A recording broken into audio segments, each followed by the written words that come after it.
No, not in a million years. Yeah.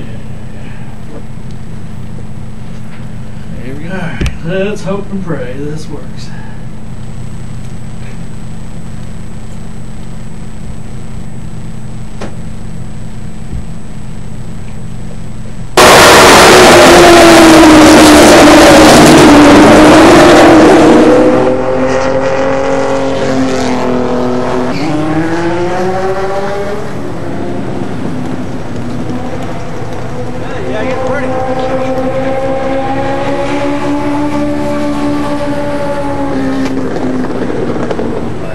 Driver 13 Litigator Ford Fusion. I'd like to thank you for listening to Let's Talk Racing.tv.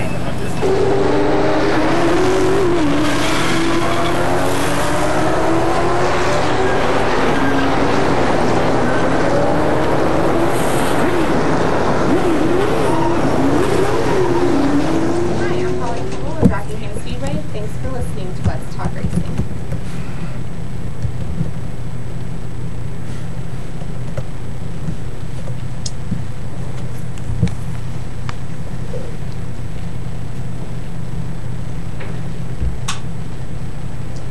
Now we're live. Yes. Okay, we forgot one thing though while we were doing that.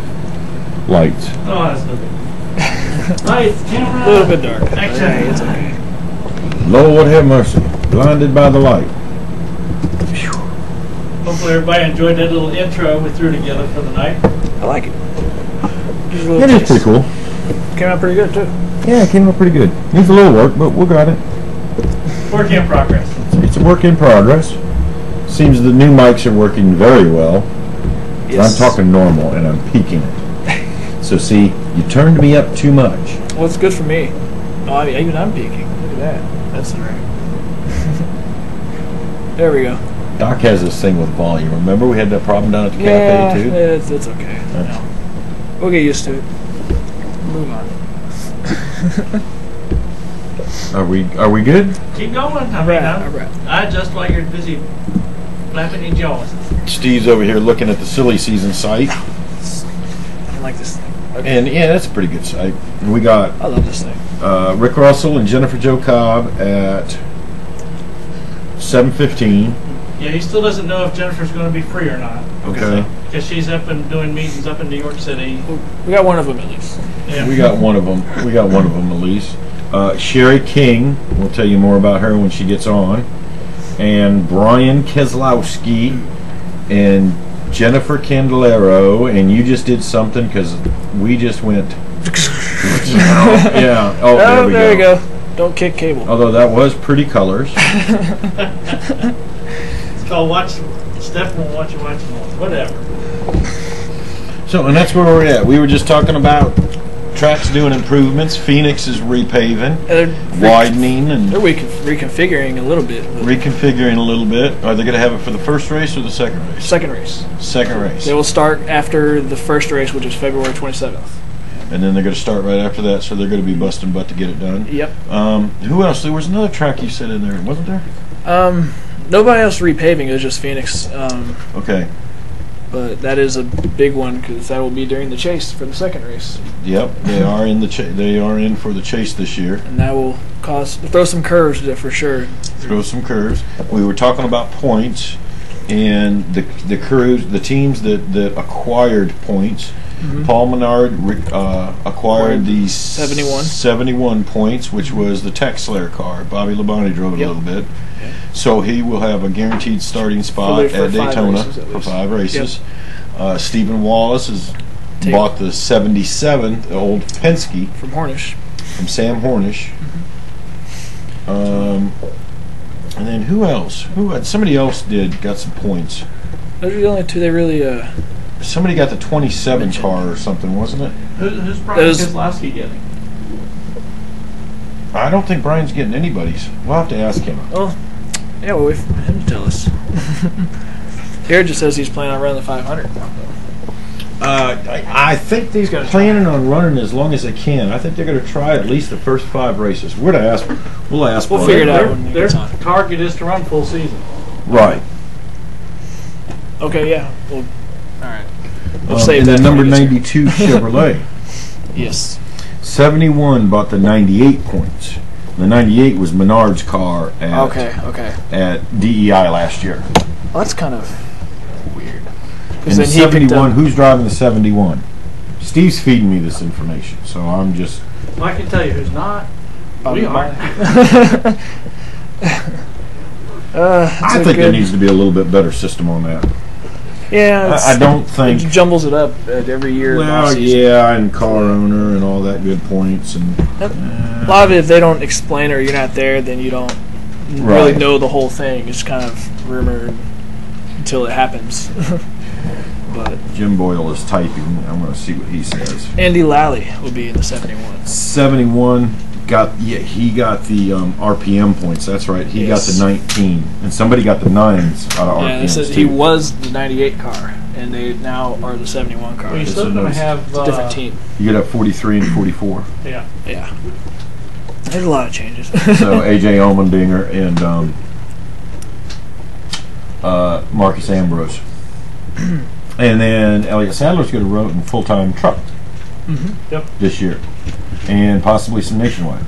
The other possibly big thing I saw or change was DeWalt Tools is back with Marcus Ambrose on the 9 car. Yep. So he will have a nice new car, and actually looks pretty good too. Is it the 9? It's the 9. Marcus Ambrose driving the 9. He took Casey Kane's. I thought he was 44. Nope. I thought it was going to be 43, 44. I know the 43 is going to be still on there. AJ Allmendinger is going to be in it. Best Buy is going to be a primary sponsor on it. Yeah, so you still got he's got 3 numbers to play with, and whichever one's the best show up in to the points, track, which is Casey Kane's was the best in points, so they're going to. Well, that could be true too. That could be it. Or they could have bought the 9s. Why would they need to buy the 9s? They are the 9. They are the 9s. Exactly. Made 44. I don't know. They just put them in. That's right. It is 9. That's right. Yeah. And there's a lot of I just saw on there. Apparently, Derek Cope is going to run the Bud Shootout this weekend. He should be eligible for it, shouldn't he? He is. Daytona 500 winner. Mm-hmm. He will be running the number 64 car. They just put that out. I wonder if Kenny Schrader's going to run. Did not see that yet. That'd be kind of cool. Because he's eligible for it. He did that deal with Red Bull last year. That was pretty cool. It was good to see him in a car. Yeah, it was. He was doing good too. He's down at Volusia running the modifieds, and he's down there playing with that stuff this week. He never stops racing. I don't think he does either. Ever. Doc, you look like you're confused. Nope, I'm going back in there so I can get ready for the first. Okay. I gotta remember what I'm supposed to call. We don't have too much fun back there. Well, you have about 7 minutes, 8 minutes, and we got Jennifer Jo Cobb. Rick Russell's at least going to call. No, I'm sorry, Rick Russell. You're right. And if Jennifer's free, she'll be calling. Otherwise, we'll just talk with him about the new stuff and everything. No Ken Schrader in the 500. I'm sorry to hear that. Char Van Diera. So Terry Labonte's going to run a Daytona. They didn't say 500 or shootout. Where's it at? I guess he's going to try to run the 500. Terry Labonte. Yeah, he's going to run it in the 32. Which car? 32 car. Oh no, that's Mike Skinner. Sorry, Mike Skinner is expected to drive in the 30. Okay, so it will be the 32 car. This will be Terry Labonte first, and then Skinner will take his place for the rest of the season in Frank Stoddard's car. In Frankie Stoddard's car. His new team just started up. Yep. Fast Lane Racing. You get to see a lot of. I think you get to see a lot of guys like Frankie Stoddard and Andy Petrie, and I don't think Andy will, but you're going to see a lot of them guys start to bring teams Frankie's back. Smart, so that's going to be probably a pretty good team. Well, the cars the cars are all the same now, so it's to the point where they can come back and feel like they can be competitive. Yeah, that is true. So Char says that he will be commenting. I think he's doing the ARCA race this year. And he'll probably, I think he's doing the ARCA races this year. Sounds about right. Kenny Schrader. He did them last year, I'm pretty sure. So he might do a cup race too. We'll have to see. He might. We shall see. Jim Boyle keeps popping in and out. He must be having a problem with his computer. Yeah, or internet, one of the two. Or the internet connection. Yep. I don't know nothing else. Getting ready to kick off the season. We got. Did you watch any of the 24 Hours of Daytona? I watched a little bit of it. It was pretty interesting. It got to be rather boring until we had some off-track incidents, and there seemed. I think it was the most caution-filled. Yeah, and they had a lot of cars braking too. And a lot of cars braking. And early. Usually it's later on, and a lot of them were braking early. But they were making it back. But it looked like everybody had a good time. Everybody made it home safe. Volusia and East Bay and all them guys are our season has begun. They're all starting to race. Good. So the dirt's going. I can't wait. I've been waiting for this time. So now it's game on. Yep, yeah, it's game on. I think dirt really starts this week, and then next week New Smyrna and all that start in. There's a lot of asphalt guys on the way down there. Oh, I'm sure. So Gotta get the upper hand somewhere, somehow. Got to get the upper hand somehow. At least get the cobwebs dusted off. Yep. I did. Did we watch any of the test session? I did. I watched a lot of it. A lot of 2-car drafts. A lot of them were teammates, but a lot of them teammates. Some, there was a little bit. You saw Toyota and Chevy get together every now and then, and just getting the hang of everything. Getting the hang of everything. No big car drafts. They had a 6 to 8 car draft going at one point, but it was mainly all Toyotas. It was mainly all Toyotas, but there was no pack. It was single file draft. It was, there was no pack. A lot of guys just chose to run by themselves to get ready for qualifying, and so they didn't tear anything up either. Yep. Yeah, and a lot of big names did leave early. There was quite a few, and then the last day, he left real early. It seemed like everybody was leaving towards the end of the day. So it was some good qualifying. Cars are fast. They put a smaller restrictor plate in it. I love the front bumper though.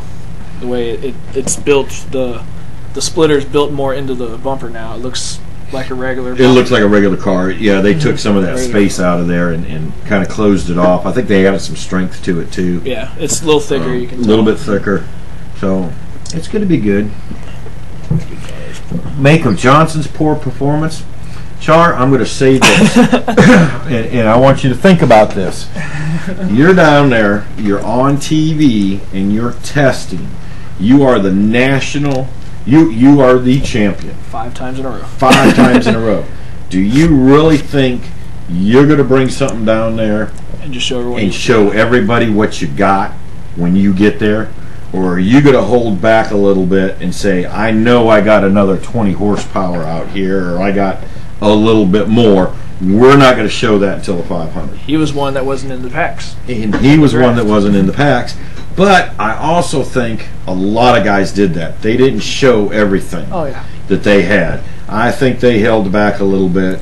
NASCAR said they wanted to keep speeds under 200 miles an hour. We were 198. Well, we were 196, 198, right around there. And even when they did put a smaller restrictor plate on it, we still saw speeds of 196, 197. Yeah. So, are they showing everything? I don't think there was a poor performance down there because nobody was showing what they can do in a race trim. They're just seeing how probably new stuff plays out. And exactly. There's no kinks in it. So. I have a question about track lengths. The distance is measured 15 feet from the outside wall. Did the tracks remeasure after installing the soft walls? You know what? I don't know, and I don't know if they would consider soft wall a wall or not. Because technically it's still racing space. Yeah. It doesn't end until you hit that hard wall. Yeah. So that's a good question, Jim. I don't know. I've never heard it come up before. So yeah, that's a good question. We might have to get our buddy Brian Morehouse on here. He might be able to answer that for us. To save that one. I bet you the new tracks that they were built into, I bet they did. Yeah. But the older tracks like your Daytona and your Charlotte and all that, I bet they didn't. I bet they're hard walls. Save that one.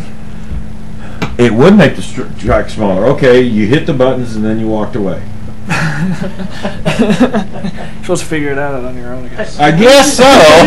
Who's your scheduled guest? Rick Russell is now on the line with us. Hi, Rick. How you doing? Pretty good, yourself. Pretty good. You got Matt and Steve in the background here with us as well. How you doing? All right. Rick, tell us, get us started. Tell us a little bit about yourself and what's your job. A little bit about myself. Well, I have a race parts business here in Mooresville, North Carolina. We started in business in 1999 and been doing it for, up until this point. What we do is we purchase parts from the Nextel and the Sprint Cup teams and then resell them to the other divisions. And it gives everybody a chance to buy these big dollar items that a lot of times about a quarter of the actual price, and they have anywhere from 80 to 90% of the life still left in them. So that's been our main function since 1999. Last year we got into some racing in the NASCAR Nationwide Series. We started the Fall Dover race and ran 5 races and qualified all on time. And then we just kind of picked things up from where we left off at Homestead last year. So we're venturing into full-time Nationwide this year, correct? Yes. My plan was to try and run at least the first 5 races and see where we ended up in the points. If we stood a good chance and were competitive, then we were going to continue on. And then Jennifer Jo Cobb came to me and actually had her crew chief come and see me and wanted to know if there was something that we could do together. So we sat down and hacked it out for a day or so, and he presented the proposal to Jennifer, and she accepted. So then we were locked in on our plan to do the first 5 races of the season. And then when she showed up at our shop, and she lives in Kansas City, so it's not very often she comes to Mooresville, but when she did come to Mooresville a couple of weeks ago, we kind of sat down and chatted and decided that we wanted to run her for Rookie of the Year and try and put a full year under our belt. So that's the goal now, is to run all 35 races this year. Who'd you have driving for you last year? Tim Andrews.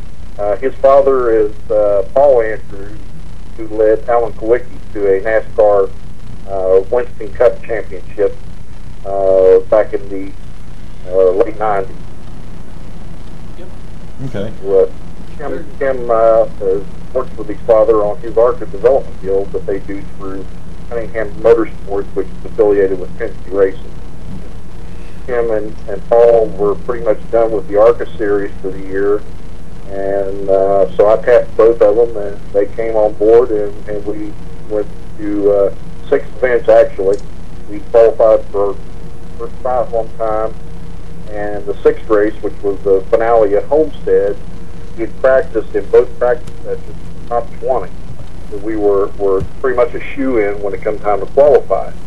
But we drew a late number and went out 43rd, and the sun was out, the track got hot, got slick, and coming to the green flag out of turn 4, Tim was getting back into the throttle, the back end of the car broke loose and spun around and hit the wall, so we didn't make that race. I think I remember seeing that. Yeah. Too bad. I had an opportunity. I did watch Racing Hub last night, and I caught Jennifer's interview. Going with this new Mustang, and we're going to the Ford. Have you aligned yourself with any Cup teams to kind of help you out with that? Well, we've reached out and haven't got any responses back yet. Of course, right now is the busiest time of year for all of us. I mean, we've been working 7, 8, 9 o'clock at night. When you have your Super Bowl at the beginning of the season, it kind of makes things a little hectic and a little rough. So right now, everybody's up against the wall, getting the cars ready. A lot of the Cup teams are going down this week. The ARCA guys are down there. We go down on Monday, Valentine's Day, park our rig inside the track at Daytona. So, I'm not really, didn't really expect to get a whole lot of response back this soon. I think once we get to Daytona and get a chance to talk, then there'll be a good possibility that we can get something going.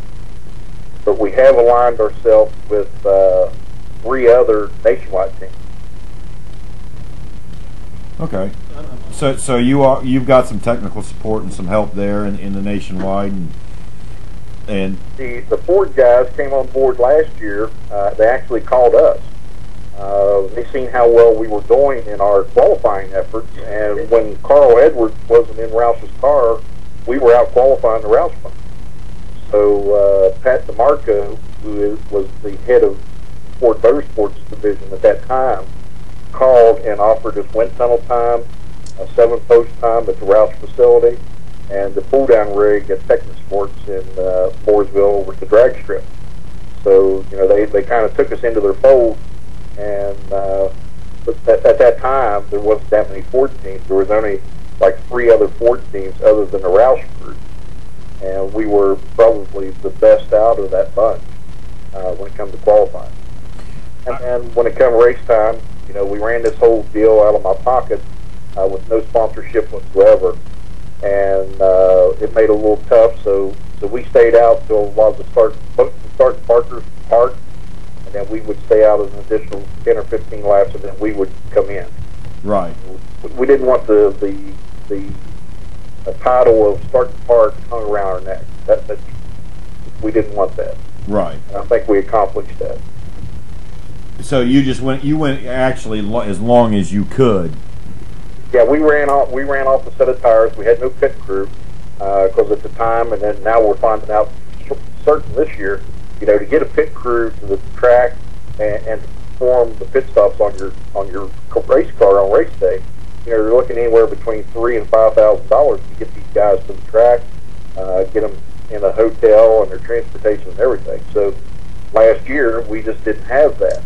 And not that we have it this year, because this year, right now, we're starting out with just a couple small sponsors that are going to look at us at Daytona and make a decision and say, yeah, we want to, you guys have a good program here, and we want to help you develop it. So we're actually putting on a what you call dog and pony show at Daytona. Yeah. But we're not going to be there something that we're not. We're just going to, here we are, this is what we are, and this is what we can do. You've got Jennifer Jo Cobb. She's just fresh out of the truck series, and she did a really good job last year. And now you know you're bringing her up into this, and you're pretty much dealing with a new car. Do you kind of feel like you might be kind of on a level playing ground with everybody? Yeah, because the way the cars are set up, and everybody has to go through the same chassis certification process with NASCAR, and it's all on set parameters. And if your car is not in that parameter, then you have to get it to that parameter. So everybody's car is basically built the exact same way, and there may be a little tweaks here and there that one team may do that another doesn't. But the bodies all have to fit the same template, and the chassis have to pass the same certification. So it has leveled the field out, so we all have a better shot. And when I said earlier that I had lined with 3 other nationwide teams, the 4 of us combined are all other than the Roush camp of the Ford teams in nationwide. And what we're doing is we're trying to help each other out with setups and stuff like that. So when I go to Daytona and do these 4 practice sessions before we qualify, I don't have to go out and do 4, 5, 6 different setups. What we're going to do is we're going to get our crew chiefs together. They're going to set up a plan, and when the 4 teams go out, we're all going to do a different setup and then compare notes, so that we don't have to go out with the possibility of maybe putting a car into the fence or blowing up an engine with trying out all these different setups. So that's going to help us all, and you know, that maybe that'll give us a better shot with trying to beat, you know, the Roush conglomerate team and some of the other bigger nationwide teams. You're not going to have a lot of Cup teams coming down and racing in nationwide, or at least not the same drivers. How do you kind of feel about that? You know, some of the drivers are saying it's a good thing. We had Justin Argyle on last year, and he says, man, I want to go out and beat these guys. So that's all young drivers' aspirations, is to be able to go and compete against the Cup guys, which are the premier drivers in the motorsports industry in the United States. And what it does, when a team can go out and out-qualify a Cup driver or outrun them on the racetrack, then that really builds up a lot of momentum with the driver and the crew. And it's beneficial because it's like the track promoters always say, it brings fans to the track to watch the Cup guys. Now this year they have to pick a series that they're going to run for championship points in. And I don't see any of the Cup guys deciding that they want to run for a nationwide championship over the Cup series. Right. But what it's going to do is it's still going to generate points for the owners. So the Jack Roush's, the Richard Childresses, and so on, and Gibbs organization, they can all run for a owners championship. And, that puts a feather in their cap. So these guys will come and they'll run this nationwide car because it's a little more in a line with Sprint Cup cars than the old car was. They'll get a feel for the tire wear and so on and so forth. So it's going to be beneficial. So I still see them coming to the nationwide series, but I don't see them coming as often because there's really no benefit financially unless they've got a sponsor that says, "Hey, we want Carl Edwards in this car every week," or the other Kevin Harvick. So I think it's going to be beneficial for us this year. Do you think you're going to see them put a lot of younger guys, like Kevin Harvick's got a team, and Elliott Sadler's probably going to run a couple, and Tony Stewart's going to run a couple. But do you see them branching out maybe into the truck series and maybe even lower divisions and bringing some guys up and trying to run full team? Right now, the K&N series, which used to be the Busch East series, is a proven development organization for these drivers. I mean, what they're doing, they're running the 105-inch cars that we ran last year in the Nationwide series, and they're running a spec engine, which we're going to try later on this season in the Camping World Truck Series. So that program is affiliated with NASCAR. So there's a lot of teams. I went to a couple races last year, and they had 28 cars at the opening race in Greenville Pickens, and 18 of those 28 drivers were all rookies. Right. Teams there of Joe Gibbs had a car there. Mel Jr. had a car there. Gibbs had two cars, an 18 and a 20, and Red Bull. So a lot of the Cup teams are using that as a development. And then I think once they come out of the K&N series, then naturally they're going to head for the Truck Series. Yeah, Truck or Nationwide, right? They're coming to Langley Speedway actually this year. June, I think. June 18th. Yeah. So looking forward to having them there. That looks like a really good series. It is. It really is a good series, and there's a lot of talent there. And it doesn't take so much money to run that series, but you've got some of these talented kids out there that don't have the big backing where they can go and compete, and then these NASCAR Cup teams can see them, and then they're pretty much auditioning. Right. So it gives them an opportunity. Now, do you see? And you're kind of tied in tight. If anybody didn't catch it, Rick's got a business. It's Second Chance Racing, right? Second Chance Race Parts. Race Parts. Yeah. And so you kind of stay right in the hub of everything. I mean, you're always probably talking to all these teams and all that, and you're staying right in the middle of it. Do you see these COTs trickling down? I mean, we were just talking about it. A lot of the old Nationwide cars are now going to the K&N. Are we in a couple of years going to see that trend maybe clear on down to like the late model series? I don't know, to tell you the truth, because a lot of the late model series in different parts of the country are running this plastic composite body. And then mostly in North Carolina, I think they're running more of the sheet metal sort of car like we run. Right. The 105-inch cars now, ARCA is going to let them compete this year. in the ARCA series with the 110-inch cars. Right.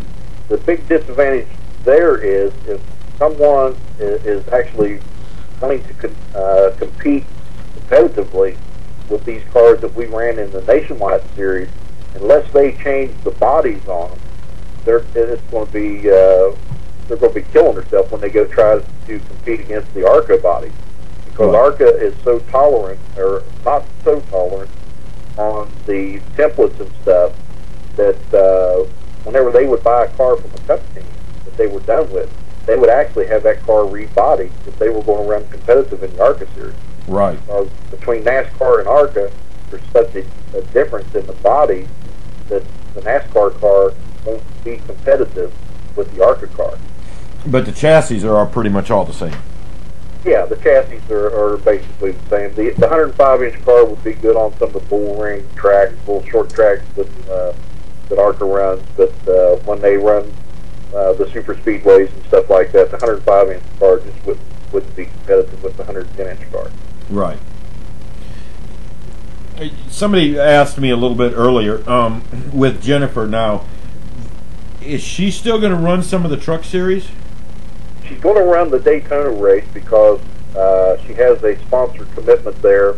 Then also, the guy that used to drive her transporter got sick last year and passed away. Right. And one of his wishes was that, and the family's wish was that they wanted Jennifer to honor him at the Daytona race, and I believe she's going to spread his ashes from the truck at Daytona. So I don't know all the plans on that. Maybe NASCAR is going to let her do a parade lap to perform that, because surely she's not going to try to do it while she's racing. Right. But she has a sponsor commitment for Daytona, and then after she's done with the truck, naturally she's going to jump in my Nationwide car. But what we're going to do from that point on is concentrate solely on the Nationwide Rookie of the Year program, and there may come some opportunities when the truck series gets up around Kansas City, that area where she lives, where she's had sponsors come to her on a regular basis that wanted to be on the truck. And she may run the truck then, or if they will come over on the Nationwide side, we'll just bypass the truck and just do the Nationwide deal. Do the Nationwide. So there's some opportunities there. She still has her trucks. She has sold a couple, but she still has about 4 or 5 trucks left and all of her equipment. So rather than just let this stuff set, she may run it or we may rent it out. But we'll just kind of have to play that by ear as we go along. And you sell, you not only sell all the parts, you also sell complete trucks and stuff like that too, don't you? Yes, So yeah, we've been an outlet for the Cup teams, like I say, since 1999, and we've done everything. But we've sold transporters, pit equipment, full-fledged race cars, engines, and so on and so forth. are you kind of on a consignment deal, or I don't want you to, it kind of sounds like a thrift store type deal, which is cool. It's probably what we need. Well, it's no, I don't do anything on consignment. There was a couple of individuals that tried a consignment deal with the Cup teams a few years prior to my coming. And what they did is they took some of the stuff, sold it, and never paid the team. So that left a nasty taste in everybody's mouth, yeah. Right. So when I had another business, Great City Promotions, where I did show car programs for the Busch Series at that time. I did the Nesquik deal with the Bunny. Right. The Excedrin deal with Bristol Myers Squibb. And when I built these show cars for these sponsors to drag around the country, it was so hard to come by parts.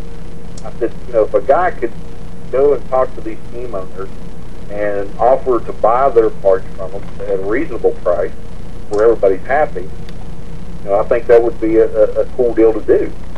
So I went to them and talked to them, and they'd be more than happy to sell it. And then that started Second Chance Race Parts. So, and what I did is I said, buying these parts from the team, giving them another opportunity to go back to the track. So I said, call it second chance race cars. And that's kind of a very creative name for the name for the business, and it is what it is. Second chance for these parts to make it back. Right. So it just took off. That's great. Do you sell it to a lot of lower divisions? I mean, do you see some of your parts, these cut parts, going to late models, like they were just saying on here, tack and gauge panels and stuff like that? Do you see that coming down our way?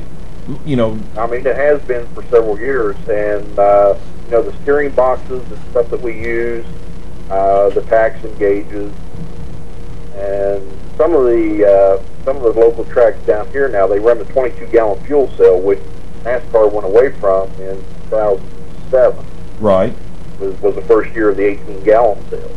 So I basically had got probably a good 200 or more cells, those 22-gallon cells from the Cup team, and sold them all to the ARCA series, the K&N series, and the late model series.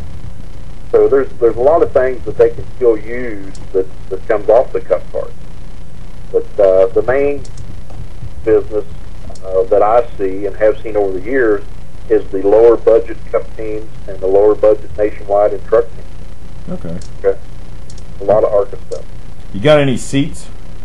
Got all kinds of seats, because this year NASCAR went to an SF5 certified seat, so all the drivers and teams had to buy a new seat. So right now I've probably got 15 seats in stock. Oh, I need one. I need to talk to you. You got the fully containment seats? Because I know those are hard to get a hold of, really. Yeah, they're all full containment seats, and they're seats that all were in race cars last year. Okay. I've got seats from Joe Gibbs, and I've got a couple of Jennifer Jo Cobb seats, and then I've got some seats that came from Childress and Hendrick. I don't care who sat in it. I just, as long as it fits, I'm right. Yeah, that's for sure. I do have one of Harry Gant's old seats from 1980s, and that's just 2 foam pads and a little rib protector is all that thing was. So if you ever get down here, you need to get up near his hometown and get him to autograph it for you. I probably will. I would like to do that. He's got a restaurant in Taylorsville. You can swing by there, and I'm sure he'd be more than happy to sign it for you. I bet he would, too.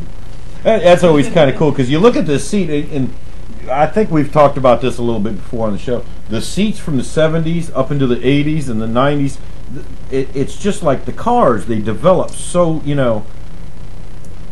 it's cool the way they've developed, I should say. After Dale Earnhardt's demise, there's been a lot of safety changes come about. Oh, yeah. And the seats was a big part of it. Yep. The whole driver compartment in NASCAR now has been revamped, and also in these COT cars, the driver sits more towards the center of the car, away from the roll bars.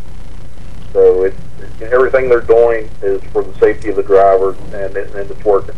I mean, you've seen some horrendous crashes at Talladega, Daytona, and Michigan, and for a driver to flip and roll as many times as those guys have and able to get up out of the car and walk away, it's really astonishing. Yeah. Do you also get like Hans and some safety devices? I mean, there's Hutchins and all that. Do you ever deal in any of that? The Hans device, mostly that is purchased by the drivers. Right. And very rarely, I think one of Rouse's drivers a year or two ago had one that cracked. And that's the first time they've ever seen that happen in a Hans device. It was Kyle Busch, actually. Yeah. Yeah, I remember that. It was yeah. Yeah, they found a crack in it or something. But I do have one right now that I got here, probably a couple months ago from a driver that's not going to participate this year. That's the very first Hans device I've ever got. And I had so many people looking for them, so I thought, wow, when I get this thing, it's going to fly. It's still laying in my showcase. So if anybody out there is looking for one, wants a good deal on one, give me a call. I might be able to give you a call on that too.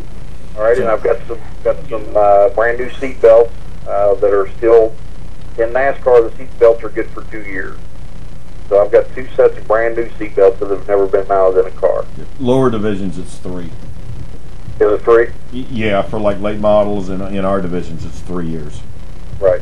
So, yeah, that's cool. Well, listen, Doc's sitting here saying we got to get going. Alrighty. Because I believe we do have Sherri on the other line. Okay, Sherri, we're going to get to you in a second. Rick, I know you got some sponsors out there and you got some people to plug. Let's give them a plug and let you get out of here. All right, we got a couple sponsors. We got one in Rimrock. It's a flooring company that is nationwide, and they're coming on board at Daytona as a kind of a trial deal. We're going to see how we look, see how we perform, because they're a big company, and reputation and presentation is the main thing for their business. So that's what they want to see in anybody that deals with them. So we're shooting for that. We've got some sponsorship from iBox Spring. They came on board, and so they're supplying us with springs for our truck, for Jennifer's truck, and for the Nationwide car. So we've got them on board also. And then Jennifer's got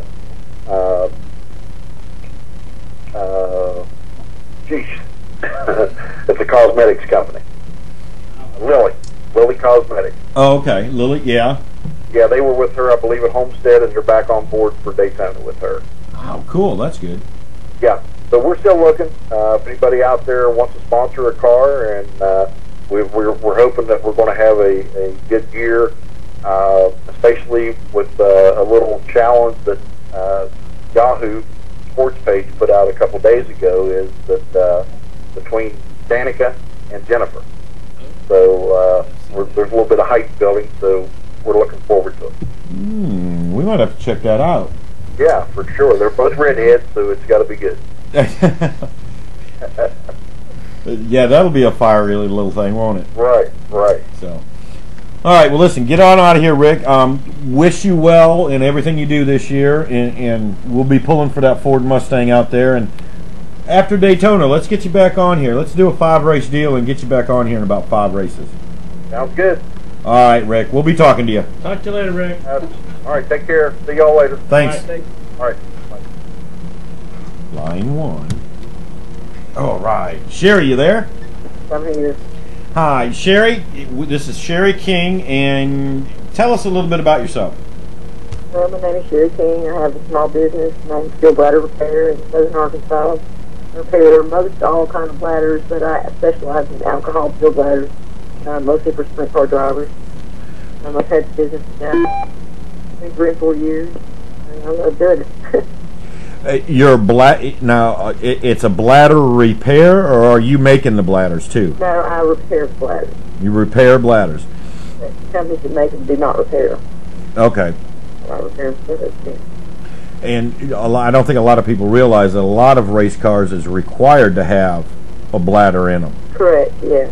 And if I'm not mistaken, sprint cars now are required. They used to not be required, but I believe they are now. They are. Just within the last year or two, they're required to have a bladder in them also. Yeah. You always feel everybody talking about the fuel cells, but people don't realize inside the fuel cells there's one more piece of equipment, which is the bladder. Which means that if it does take an impact, and I've been around sprint cars, so I know exactly, that these bladders hold the fuel in. It's kind of like, and they might have foam in it sometimes. A lot of the sprint car guys didn't run the foam because the alcohol would just destroy that, right. That foam. Well, how did you get into this business? Well, actually, I started at a company here in Magnolia, American Fuel Cell and Coated Fabrics, and I did that for about 20 years. And I started out building ladders for different, military aircraft mostly, but they did Formula One ladders and Corvette ladders, prototypes. And I got into that, and I really liked it. And I got promoted in quality assurance, and did that for a few years. And I got promoted to a lab technician, and I had about 20 years experience with them. And one of the engineers kind of branched off on his own, and he started this business that I own now. He's had it for a couple of years, and then he started a couple more businesses, and wanted to sell me this business, so kind of took it over and been doing it ever since. How many? I mean, it sounds kind of funny, but how many bladders do you really are fixable, how many do they actually fix? Say 99% of all bladders are fixable. At 100% almost, it's so time consuming on some of the repairs. If they're really, really old, they're really, really dry rotted, there's just no sense in putting that much time and money into it. It'd be better to go ahead and buy a new one. But I can fix mostly anything. Mostly anything? Mostly anything. I get a lot of bladders that have like a hole inside them where a brake rotor went through them, stuff like that. Yeah, I know on that, and that's kind of a common occurrence in sprint cars too, isn't it? Very common. Yeah, very, very common. Who are kind of give a list of your clientele here. Who you really? Offhand, I don't know. You can answer that. Offhand, the only one I can think of is Offhand. And then there's she told me I got to pull it paperwork and let you know. Rick Torrey, and I picked his letter a couple times. He was for Arkansas, is what his was for. Right. And I picked a few marine bladders. I don't know offhand. I can't think of any names other than Bernie. That's terrible, isn't it? I did this work for World of Wheels. I remember that. Right. That's the most prominent one I can think of, actually. But there's a lot of racing companies all over the United States and shops that I've done business for and that I continue to do business for. Kind of got contracts with them, and they just send me all the bladders. So that's one of your biggest deals. You work for a lot of companies that probably sell the bladders, and then you can fix them. Well, not companies that sell them, but shops that work on cars and get them ready for racing every year. They have several different people, I guess, that they work on the cars for. And bladders, something wrong with the bladders, they send them here. Sometimes they just send them to test and recode them, Right. So I can, a lot of times, if bladders were sent to me when they were new, let me coat them with the special protection we have. It keeps them from dry rotting, because I think that's where 90% of the defects come from, with the problems that they get dry rotting so easy. Right. Well, especially when it's the alcohol, it dries it out so fast. Right, and the dust and the dirt, dirt crack, it doesn't do them any good. Yeah, it probably doesn't help them out much either. No, not at all. Do we have somebody else waiting? Okay. So you actually worked for a company, and that's what got you into this. Yeah, I used to. I do this all full time now. That's how I learned how to do the repair. Learned how to do the repair. Correct. And that's a lot of people probably don't realize too. A lot of the military planes and all that, they have to have bladders too, don't they? Yeah, they do. Every single one of them has bladders in them. Yep. Some of them small, some of them bigger than you can ever imagine. I drink too much. I have problems with my bladder. Can that be fixed? This is not that kind of bladder. Oh, no, and I have people who comment like that all the time too. Oh, I didn't know I could have my bladder fixed. But anywho. But one thing I would like to say to people out there that do have the sprint bladders that send them to me a lot of times they'll tell me they pressure test them and they found leaks. Those bladders are never, ever, ever supposed to be pressure tested. Damage to them, and it may not have been leaking before, but chances are it's going to be leaking now if it wasn't. Yep. So, and that's hard on them. And if they're ever going to store them, don't stack something on top of them. Clean them up, cover them up, and hang them. That's how I recommend putting them up in the winter. Yeah, make sure. Yeah, clean them out really well, and then keep them hanging up. Yeah, don't let them set. That's true. Right, because if they sit bent and they get weak spots on them, it's going to leak eventually. Yep. One of our guys wants to know, what is the horsepower booster you talk about on your Facebook? Okay, it's the lightweight coating that it's brush coated on. It keeps the fuel cooler, which I don't know. You guys want to know more about that than I do, but if you got cooler fuel, it does produce more horsepower. You catching that, Brian? Yeah, I'm here.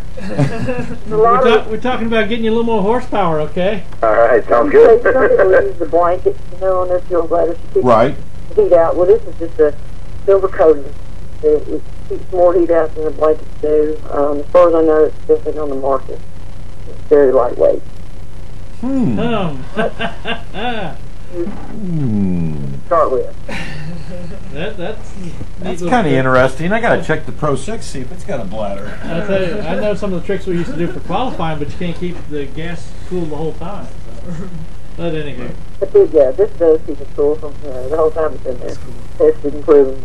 It works really well. So, well, listen, Sherri, we've got Brian Kesolowski coming on here right now, and we're running really long. I hate to let you go, but let's get you on here again. I got an idea for that. We'll talk about that later. All right. But thank you for joining us, Sherri, and good luck with your business, and we'll be talking to you soon. You're welcome. Thank you very much. Thanks. Okay, let line 2. Brian, you there? Yeah. We have Brian Kesolowski, older brother of Brad, right? Yeah, by about 2.5 years. About 2.5 years. Means he's got 2.5 years more experience, right? Depends on how you look at that. Depends on how you look at it. Starting out, you got to run Cup this year. You tried running a couple last year. I think you kind of rented your car out for one race, and then I think you missed a race, didn't you? Yeah, we missed a couple of them. Honestly, the way the nationwide stuff was going last year, we had a couple different deals. We were working with Parker Kligerman in the car through Penske, and we decided to do some of our own Cup stuff kind of in conjunction with doing the Parker deal, and decided to try our hand at this, and knew that the nationwide car was coming down the line with the new car, and had thought that that just wasn't going to work for us. So we decided that we would try our hand in the Cup side, and felt like we needed to kind of pay our dues and learn about the car. And even if we did end up doing nationwide stuff, we'd still learn about COT cars. So we went to a few races, and honestly, we definitely were not prepared right for it, and it kind of bit us. But we finally started getting better towards the end. I actually had Dennis Setzer in the car at Martinsville, and had a really nice car for there, tested really well. Unloaded off the truck, and it was like 24th fastest the first lap around the track. And unfortunately, I think we were all a little bit overconfident. He wheel hopped it on the second lap and wrecked it. It was unfortunate, but I mean, at least we knew we could build a fast car, and felt like we got cars heading in the right direction where we thought we could actually make some races. So we think that this is probably the better direction for us to go to be able to race and stay alive as a company. And I never wanted to start and park. I hate it. I don't like it at all. And the only reason I did it was to put a race car out on the track and try to race every race. Right. When it became apparent that we could not afford to do that, even with start and parking one car, or even doing two every once in a while, then you know what? We wanted to find something else to do, because that's not what we're in it for. If I was in it just to make money, I'd probably go to work for somebody else. So. Exactly. Now, is your brother involved with this team too? Your brother's got a truck team now, right? Yeah, he's got his own truck team. He's not really involved in this. This is basically the same team that my dad ran for years when he ran back in our Green Max series. Right. Our name. But it's pretty much just me and my dad and my uncle, and that's about it. So it's basically what it was back in the old ARCA days, back in the 80s and 90s, and through the truck series. But good people to have. Not much involvement in it. Yeah. Hey, your dad is Bob, right? Yeah, my dad is Bob. And your uncle is? Sorry, excuse me. My uncle is Ron. Yep. Ron Kesolowski. And big names, especially you guys did a lot of ARCA. Michigan-born family. You guys have been racing since they put asphalt on tracks. Yeah, my uncle and my dad went to the races with my grandfather, and he ran back in the 50s, 60s. He owned cars. He didn't really drive them himself, but he owned cars. When my uncle got back from Vietnam, I believe in 68 or 9, I forget what year, but they started their own company, and they started racing in what was the USAC stock cars back then. Yep. And ran ARCA and NASCAR and everything they could. And my uncle drove, for the most part, through the late 60s into the early 70s. Then my uncle and my dad switched roles, and my dad became the driver, my uncle became the crew chief. And they built their own motors and built their own cars and did the whole thing from the ground up. So yeah. That's kind of what I was born into. That's all I've ever really known, and I don't know how to do it any other way. But I was joking with him the other day. I said, when I was 12 and 13 years old and you guys decided that it was time for me to learn how to do this, how come you didn't tell me to do something different? This is hard. This is really hard. But And you and Brad, you guys have grown up around racing. It sounds like you've been trying to stay more of the home style, where he's moved on, up on into it. You're there now. How's that brotherly competition going between you and your brother? Oh, there's always competition. I mean, ever since the day we were born, So yeah, I don't think that's ever going to stop. I'm not going to say I'm really there yet. I mean, I'm trying to do my own thing and trying to make it work, but I'm not driving for Roger Penske or Rick Hendrick. I'm driving for me. Right. It's until I can drive for a guy like that, then that's when I'm officially there. So, yeah.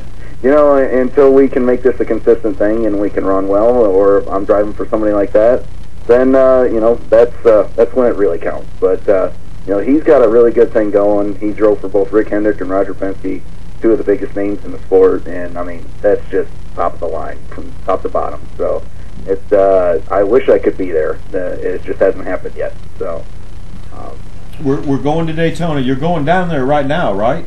Yeah, we're actually still working on the shop, so not just yet, but with a very skeleton crew, we're still trying to finish a few things up.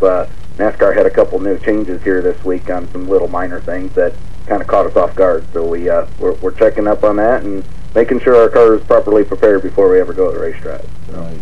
We're getting there. Are you going to try to run the full season? As of right now, no. I wanted to. I really thought I had a couple things in line during the early part of the winter.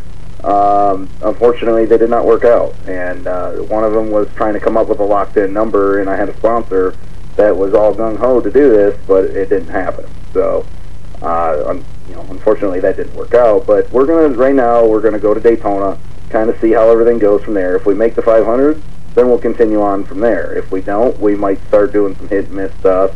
Right now, we kind of got Martinsville circled on schedule, being that we had a car there that we felt like could make the show, and we're putting it back together and trying to go to Martinsville, and I might even put Dennis Setzer in the car again there because he's just really good there. So I mean, if there was anybody else, I don't know anybody else any better than Dennis there. So I think this time around maybe we'll watch ourselves a little better if that's what we need to do and try to go there and make the show. But point being, we're trying really hard. I still got a few irons in the fire, and we're still trying to do this, and this is all I know how to do and all I want to do. So we're going to make this work. I'm not quite sure about the details yet. Does Dad kind of stand in the background and say, "Son, you need to put me in the car"? No, not so much. He's pretty much glad he's not in a race car. Although at one point last year I thought he might get in it again, but I told him, well, we'll pick out a car that we don't need anymore. Very many of those, but at one point I thought I was going to have to keep him out of my ride, but it worked out where that just wasn't going to go. But no, he really isn't very interested in driving anymore. He pretty much lost the feel for that. Back in the late '90s, he had some problems, health problems, and he had some more health problems here a few years ago, and he just doesn't feel like he really belongs in a race car. And when he's decided that, he's just done. So it's that's got to be a hard thing to do because I can't even imagine doing that. But he enjoys working on them. He really enjoys working on them more than I can even explain to anybody, I think. So he feels like he's got a good read on the cars, and he's always done that his whole life, and he works 7 days a week and 10 hours a day. So that's all he's ever done. That's all he wants to do too. And I don't blame him. I like the style of things, the way we do things, but I wish money was a little easier. But that's just the way it goes. So. Is he down there in Mooresville with you? Yeah, actually, we're in Statesville at one of Travis Carter's shops. But we're here in Statesville every day working on race cars. Oh, your uncle down there with you too? Yep. Actually, he's here this week. He normally stays in Michigan and comes to the track every once in a while, but he knew we needed some help this week, so he's going to come down to Daytona and help us out. That's cool. It's still a family business, isn't it? Yes, absolutely. And that's when push comes to shove, the only ones you can count on are your family. And we've all been doing this since we were all little kids too. And I don't know. I think he was just bored of being up there in the snow. He's like, "Get me out of here. Let's go to Daytona." So, and they got a lot of snow up there right now. They do. They do.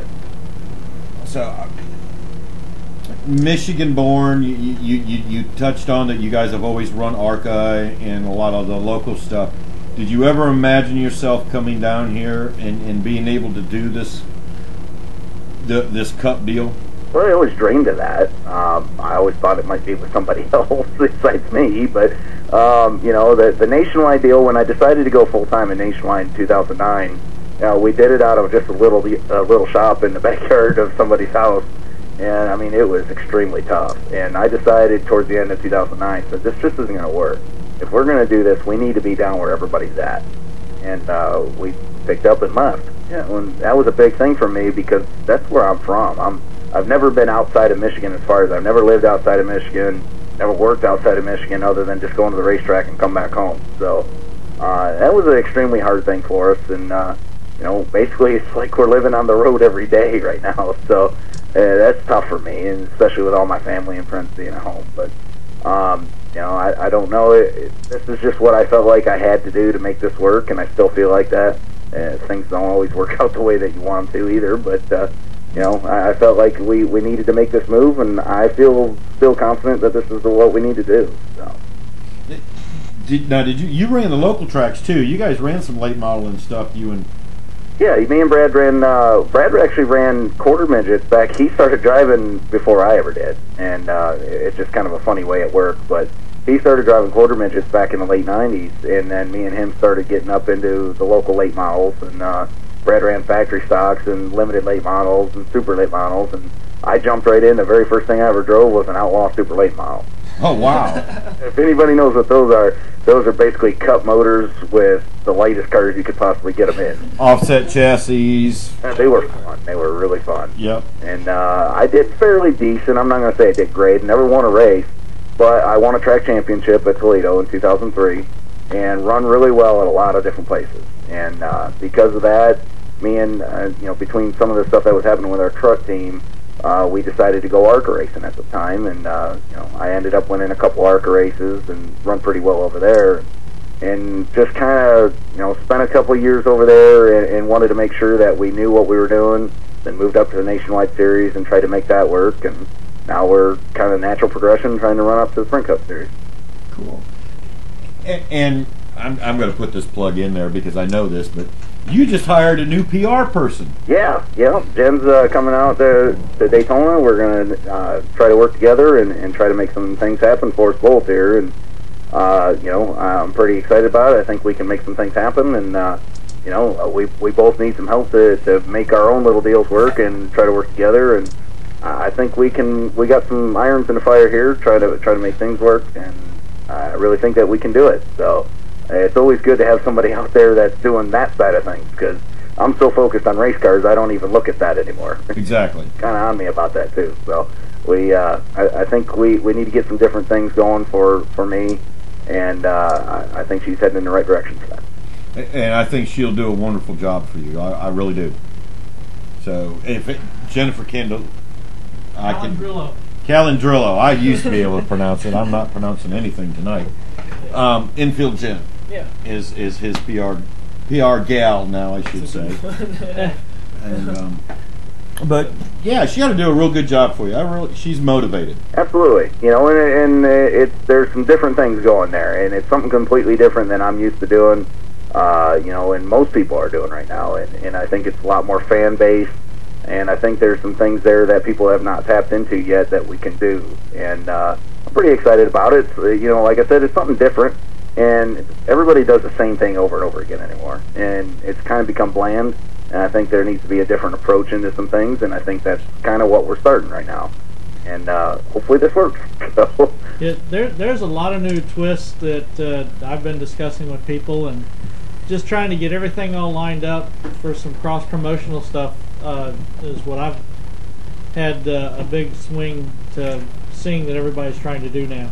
Oh yeah, that's you know, everybody's realizing that this cash cow that's been going for so many years is starting to dry up a little bit, you know, and there's we got to do something different, because the same thing that we've been doing for the last 25 years isn't working anymore, because people don't have the cash to spend like they used to. Yeah. So we got to do something different. We got to market pretty much everybody needs to right now, and I don't know. I'm not going to say I'm ahead of the curve, but I'm trying to do something different right now. And if it works, great. If it don't, well, then we'll try to find something else to work. So you know, hopefully we can make things go here. And like I said, at least it's different. It's not the thing that we've always done. So, you thinking about possibly hitting Richmond? Yeah, I mean, that's one of the ones that we've got circled on our schedule that we really want to go to. It doesn't hurt that we're not far away from there. Yeah. But, that definitely helps as far as travel costs and things. But we were talking about possibly doing a show from up in Richmond area. Oh, that's good. Yeah. Might get you to swing in there and do a live drop in there if you got the time. Absolutely. Because it doesn't hurt to have the people out there watching you and listening to you, because we've had a few guys that have come through and caught sponsorships from being on the show. Well, there you go. Absolutely. I'm more than willing to do that. I got a question for you, Brian. While we have it, what is your opinion on the new points changing, since we got a good perspective here in the Cup Series? Well, honestly, I don't see where the points really did much as far as on the driver's side of things, because drivers just want to win. I mean, a lot of people think, oh, yeah, well, they're just good about points days. That's just pretty much a really bad excuse for having not a very, very good day. So when somebody says, oh, well, at least we had a good points day, that's just saying, well, we sucked and we didn't win, and at least we're getting something out of it. Well, now I will say this. I noticed a lot on the restrictor plate races. You have a lot of the big names that like to sit in the back. Oh, yeah. Just so they can miss everything. Yeah, and that's a strategy, and I've done it before. I don't like doing that because I'm a racer. I want to win too, So, and that's a strategy I still think will play out no matter what the points mean, because either way you look at it, you still got to be there at the end to finish. Yeah. So, it's just the way the restrictor plate racing is. It's just a whole different animal, and that's one reason I'm really glad they paved Daytona. Because when it's restrictor plate racing, it's restrictor plate racing. It's not a handling deal anymore. Because everybody's just going to go flat out till they run into something anyway. Yeah. Right. So let's make it at least where we can drive around the track easier and try to make a race out of it. So that's why I think Talladega's put on really good shows. I've always liked going to Talladega. And if that's that style of racing, then let's make it that style of racing. Well, right. I had a track wasn't designed to run restrictor plates. It was designed to race around. Really? 50 years ago. So yeah, it was designed to run 150 mile an hour. Yeah, exactly. Now I have a new idea. It's not actually a new idea. I keep telling everybody. I keep trying to convince Mike Helton and the guys to change this one. Instead of the when you lead a lap you get a point, and they want to make it more racy. Make it, if you lead a lap, period, you get a point. And every lap you lead, you get another point. So, granted, the point totals are going to be sky high, but you're going to have to get somebody's butt out front in order to get it. And you would have guys in second place dumping the first place. Third place is going to dump second place to get that one. But hold on, everybody wants to see somebody taking somebody out, as long as it's not causing any real damage. Man, could you imagine at Daytona, Brian? Could you imagine now how many cars? There'd be 2 cars left on the track. Yeah, I don't know if that would put on. Everybody'd be screaming at the end of the day there wasn't nobody left. Exactly, I could see that. It's not a bad idea, but it'll get everybody racing. I tell you, you get them out front. You won't have them sitting back here in the long races and here's Brian Kesolowski sitting out front taking the lead, and he's led 100 laps. He's already got a 100-point lead on everybody. Go on with your bad self, Brian. I don't know. There's a lot of ways that you can manipulate that, but I don't know. Racing's different kind of story. You know what I mean? It's not football. It's not baseball. It's just not. It's just racing, and it's just a different way of doing things. And sometimes I feel like try to make it something that it isn't. Exactly. I'm kind of with you. I think every driver out there, they come with the attitude that they're going to win the race. Yeah, absolutely. Yeah, I don't. There might be a couple that are out there just points racing, but I think your Tony Stewarts and your Brad Keselowski and Carl Edwards and guys like that, they're out there to win them races. Oh yeah. Well, they only give the trophies and the money for their last lap. They don't give it for lap 25. Exactly. There's a reason for that, because it means more to win than it does to lead a lap. So, if a guy led 495 laps of a 500 lap race but he didn't win, why are we giving him about 495 points? I agree with you. I agree with you on that. But that's also to make the other guys be racy instead of sitting back. No, they wouldn't be racy. Some of these guys would be out for blood. You'd go to Martinsville or Bristol, Oh, you'd God. have 1 or 2 cars left. I could see that now. They'd be all welded together and everything. Are we going to do any charity things this year? Well, I'm trying to actually work with my brother on some things with some of his charity stuff that he's done, and you know, honestly, I don't really know. I kind of need some charity myself, so we're struggling race team trying to make it all work. So at this point, that's kind of on the back burner until things get a little better around here. But you know, I wouldn't mind helping out my brother a little bit with his deal. He's really starting to get that off the ground, and I think it's Checkered Flag Foundation, and he worked a lot, met a lot of people through his Navy sponsorship, and has done a lot of stuff for injured veterans and things like that. So I wouldn't mind helping out in that deal. I might even try to get the name on the car a few times when I don't have a sponsor and things like that, and try to just help them out, because really I can't afford to do much, so that's kind of my way of helping things. So, right. You know, I feel like that'd be a good thing for me and a good thing for him. So I don't know. We'll see. We'll see how things happen. If tomorrow a $10-15 million sponsor shows up, then we'll make some different things work. So, are you still gonna? No, you know, you're probably going to concentrate more on the Cup, but are we going to come back and do maybe a truck race here and there, or maybe some nationwide? Or I wouldn't mind it. I'd rather probably drive for somebody else at that point, because honestly, I just cannot make it work without any sponsorship. That's one reason why I just don't want to do that anymore. I don't want to struggle. I want to race, you know. And when I didn't run full time and I run just kind of hit and miss, we came way more prepared, and we ran well because of it. And like towards the end of 2007 season, I had a top 10 at Memphis. I finished 11th at Homestead. We ran well, and then we started trying to do more full time stuff, and it just became just too much. Too much, yeah. If you can bring sponsorship in, that's great. Then it's not so bad, because you can bring people in to work on the race cars. Right. Just 2 or 3 people working on the cars, you're only going to be able to do hit and miss stuff at best, and be competitive doing it. Right. You know, I want to be competitive. That's what I want to do. I don't want to just be an also-ran. Does it? Okay. Here's a good one, and I don't mean this in a bad way, but you're a family team. You're really a low buck team. You're not a Hendrick or anything. And don't take offense to that, because I'm in your boat. But do you find it with these COTs that it's going to be easier to compete with your Hendricks? You might not run at their same level, but do you feel like you can keep up with them a lot better than you could? Well, yes. 5 years ago. There's a couple of reasons for that, because the big things on the car are all mandated by NASCAR. A lot of the body stuff, a lot of the chassis stuff, it's all mandated. So, you know, everybody's pretty much got the same piece when you get to that point. The things that you're getting beat by are all the little stuff, though, and some of it's big money little stuff. So, right. I mean, the engine. I mean, I can't afford to go buy a $100,000 race engine. You know, I can buy a $15,000-$20,000 race engine. So, right.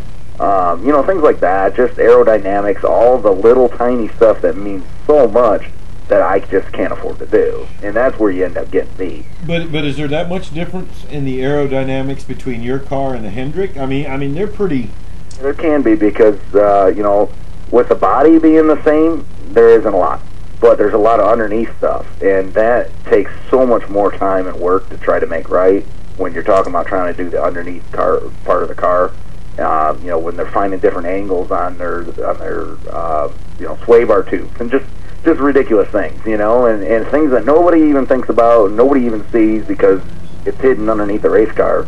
Well, that's all stuff they can afford to do, and I just can't. And really, there's no way to cap that. So, unless NASCAR hands us the cars at the racetrack, you're always going to have that part. Man, just go crawl under Jeff Gordon's or Jimmy Johnson's car and see what see what you can learn from it. Take some thin aluminum and just make it solid all underneath and leave the drive shaft. Oh man, that open. thing would be a sail. I can see that now. But well, listen, Brian. I know you got to get working on that car. Is Jennifer there with you? Yeah. Yep. Yes, she sure is. Let me get you off here. If you got some sponsors and some people you want to thank, and then I'm gonna let you get back to working on that race car. Yeah. Well, not much yet. If anybody's looking for sponsorship on a race car, especially a Cup car, come on by. Yeah, we're pretty wide open right now. So we got a white and red race car going to Daytona with nothing on it. So We're searching for things. I got a few small things in the fire, but nothing has come through yet. And I'm really hoping for even just little sponsors. I mean, $4,000 or $5,000 sponsors at this point would be great. So it helps hire some people in and work on race cars and make us better. So. Well, listen, we wish you the best of luck down there at Daytona. By the way, do you do any iRacing? Not much. No, I've really been off the computer racing. I used to race a lot back about 4 or 5 years ago, but honestly, I've been so busy in the last 2 or 3 years, especially, that I've really kind of let that go away. But I used to like to do that a lot. It just hasn't happened much lately. You'll have to check out Steve's car. He's designed up with our logos on it. And if you just happen to want to put one of your logos on your car from ours, that's fine. Tell him it takes money, right, Brian? It just takes money, man. It takes money, see? We used to have a driver we sponsored, and our biggest thing is we always had it put on the back end of the car, so we told him that was the protection zone. And he won a championship, so hey, couldn't hurt. Well, there you go.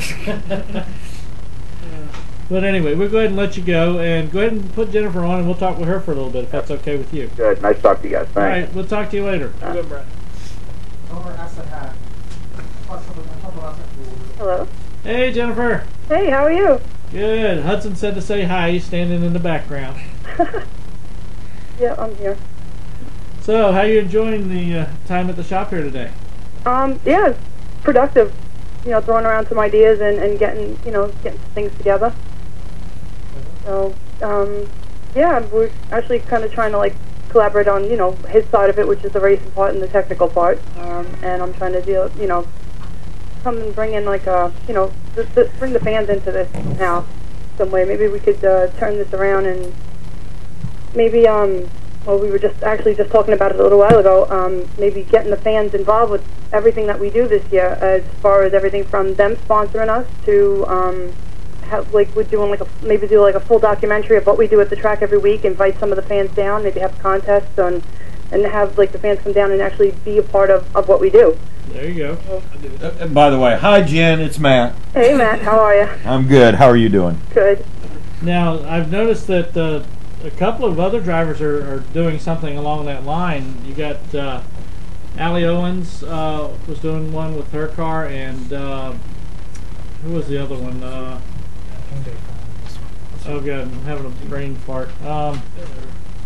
I can't remember if it was. Oh gosh. Joanna. No, I don't think it was Joanna Long. But it'll hit me later. But anywho, there was a couple of drivers out there that were doing that, working with the fans. Mm-hmm. And getting fan names on the car and everything. One in the ARCA series, one in the truck series. I mean, it's definitely a good way to go about it. I mean, the fans are the biggest complaint that I get from the fans is that NASCAR doesn't do enough for them, and that they don't get to do this, and they don't get to do that, and they're not part of what they want to be part of.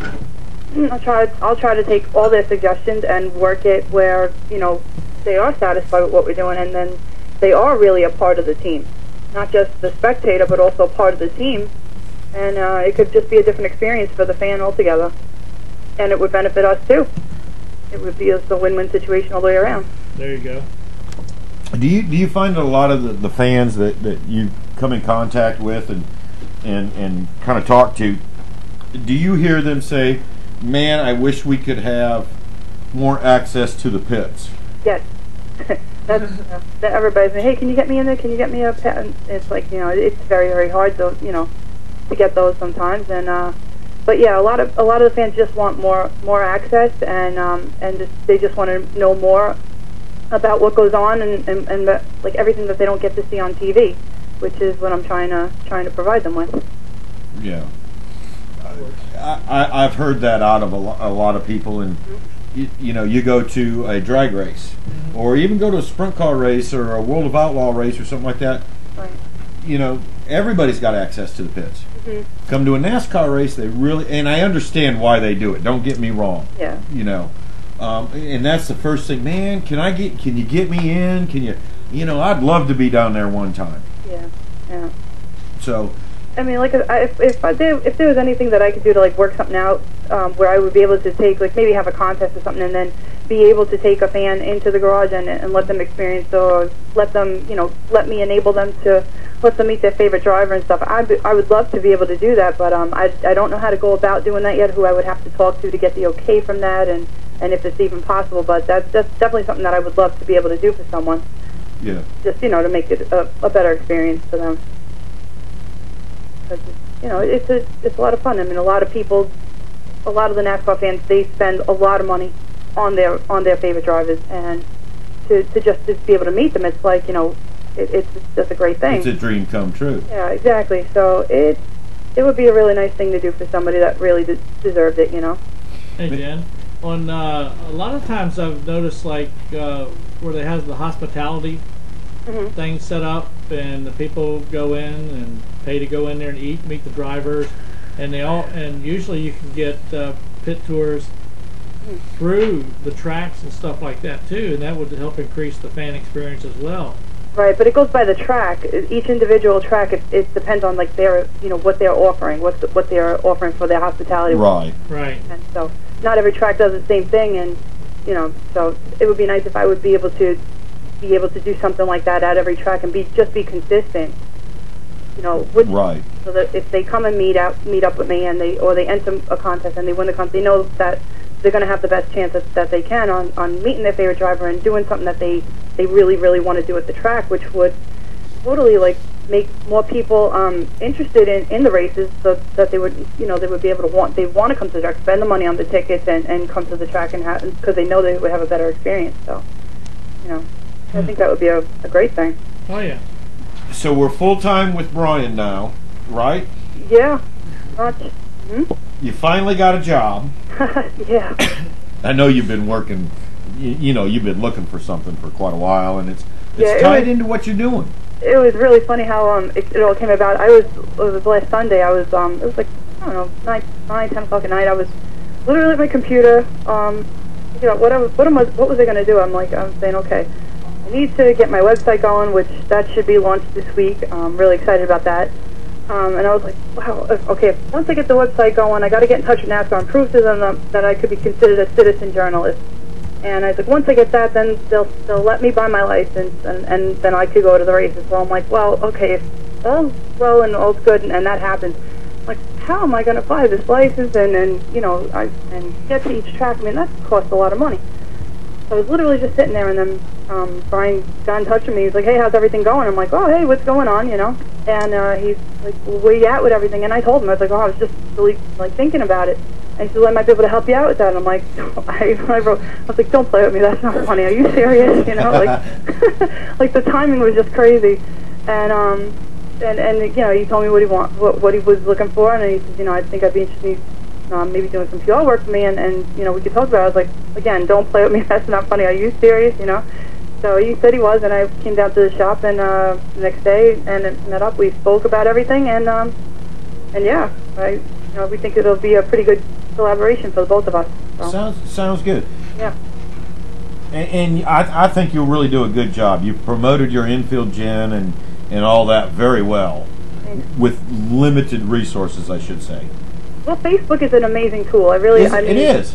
It's all how you use it. It's all about what you do, and then when you show up and you do what you say you're going to do, it gives you credibility, which what I've been trying to get into this sport for so long. So the better off, more people that know about this, so the more, it could just go a lot further, and it'll just benefit a lot of people, not just myself.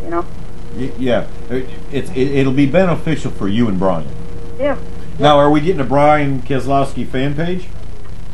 We are definitely going to be working on all that. I'll work up the fan page for him, and people are going to definitely get to know him a lot better than what they do already by the end of this year. That's for sure. And if we could set something up where, like I said, we could get the fans involved with everything that we do, they'll be a part of what we do. So I mean, right. They'll be right there with us, right there in the technically right there in the pits. If I'm not uploading videos right from there so that they could see what we're doing, and if we could work so many things out like that and really keep the fans involved. So maybe we could become like the fans team, Right. The team of the fans, or as the voice of the fans, or however we work it out. Make sure you get the approval by NASCAR. By the way, they give you a whole lot of grief. Like a solid idea on how we want to go about doing this. NASCAR will be the first phone call that we make. Yeah. Yeah. Hey, please say yes. I mean, even when we go in there, and we, even though we have media credentials, we're only allowed to do still photographs. Right. Okay. And we would definitely work within the guidelines of what they say. You know. If you're going to do it, you're going to have to. I forget it's a number you got to get, but basically you've almost got to become part of the Screen Actors Guild. Right. And you actually have to get a movie permit number. I forget exactly what the nomenclature is on it. Okay. But once you have those, then you can fill that in on your paperwork, and then it gives you a little bit more ability, especially if you're creating a documentary or something like that. Oh, okay. They don't want just everybody coming in. You gotta have some credentials. It's bad enough a lot of people already video it by their phones and shoot it out. Shooting my ideas around and trying to come up with something different, something unique, and just a different edge. But whatever we come up with, we'll definitely, NASCAR would be the first one that we call, because we don't want to upset anybody, especially in within the sport. Yeah, just give me a call later, and I'll give you some of the stuff you need to know ahead of time. Okay, sounds good. Great. Well, Jen, I know you guys are getting ready to go to Daytona, and you've done a great job already. You got Brian on the show, and we really appreciate it. Thank you. And it's 8:30. We're about due to get out of here. Okay, sounds good. Yeah, we gotta still do some packing and split. So we might either leave late tonight or probably very early tomorrow morning. But either way, whatever time we leave, we will be there. You will be there, and we'll be glad. We'll be pulling for Brian. Let's get him into that race. Yeah, let's get him in there. I'll push him over the line myself if I have to. There you go. So, alrighty. Well, thank you. All right, thank you, Jen, and we'll be in contact. Like I said, call me anytime. Okay, sounds good. All right, Jen. I'll talk to you guys later. Thank you. Thanks. Bye. Bye-bye. Bye. One note before we get off here. I don't know how many Formula One fans we have out there, but Robert Kubica ended up wrecking his rally car on his off time, and he's in the hospital, and I just want to say I hope he gets better soon. He drives for a Lotus Renault in Formula One, so. And that was a serious crash too. That was a bad one too. So just want to throw that out there. Y'all been keeping up on Shane Neal? I haven't heard anything in a while. Getting a little bit better. Yeah. I read things every now and then about him, but it sounds like he's getting a lot better. He's got all of his vocal. He's still working on his legs. Yeah. The process is going to be a while, but everything is looking good. That's good. Hopefully everybody had a good time tonight. Interesting people. Interesting people. And good night. And we'll be back next week. We will be at the NASCAR Sports Grill in Hampton. And Hudson, I need you to do something for me, so don't go nowhere.